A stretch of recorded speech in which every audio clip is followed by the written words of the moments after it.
Pinag-aaralan ng kampo na ilang biktima ng war on drugs kung pwedeng gamitin laban kay dating Pangulong Rodrigo Duterte ang mga sinabi niya sa pagdinig ng Senate Blue Ribbon Subcommittee nitong Martes.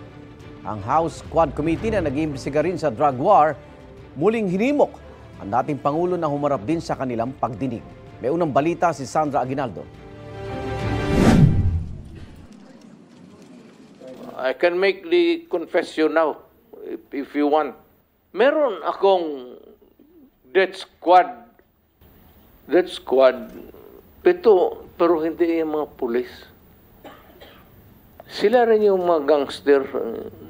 Ang sinabi ko, ganito, prangkahan tayo, encourage the criminals to fight.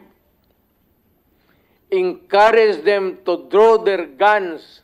Ang mga pahayag na yan ni dating Pangulong Rodrigo Duterte sa pagdinig ng Senado, hindi raw pwedeng sabihing biro lang. Ayon kay Senate President Cheese Escudero, hindi na bago ang ilang sinabi ng dating Pangulo, pero ang pinagkaiba ngayon, lahat ng binitiwan niyang salita ay under oath, pinanumpaan.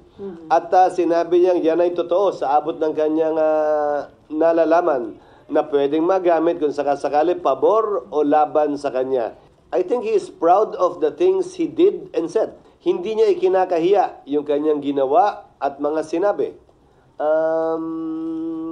Maliwanag yun sa kanyang statement. Pero pwede nga bang ipagharap ng kaso si Duterte batay sa mga sinabi niya sa Senado? Sabi ni Escudero, kasi sa dulo, kailangan mo pa rin na magrereklamo. Ang party in interest, ang pwede maging complainant ay pamilya ng biktima.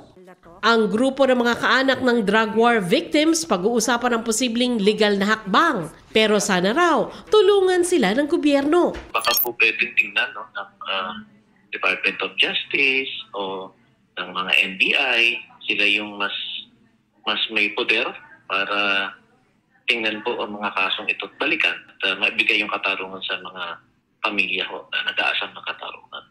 Para naman kay Senador Coco Pimentel, chairman ng Senate Subcommittee na nagsasagawa ng pagdinig sa drug war, nais niyang mapag-aralan ng mga abogado sa loob at labas ng gobyerno ang mga sinabi ni Duterte habang under oath. Si Senadora Riza Ontiveros, nakasama sa hearing, umaasang pag-aaralan ng Department of Justice at ng mga investigador ng International Criminal Court ang mga sinabi ng dating Pangulo. Sa tingin ng isa sa mga abogado ng mga biktima ng war on drugs na dumulog sa ICC, admissible o pwedeng tanggapin ng ICC ang mga pahayag ni Duterte sa Senado. Dalawa lang naman ang tanong dyan, is it relevant? Is it material? Relevant o kadikit ba? O may relasyon ba yan doon sa pinag-uusapan na investigasyon sa ICC? Yes, tungkol sa war on drugs ni Duterte. Material, importante ba yung iharap sa ICC? Yes, kasi ito na mismo yung mga sinasabi niya.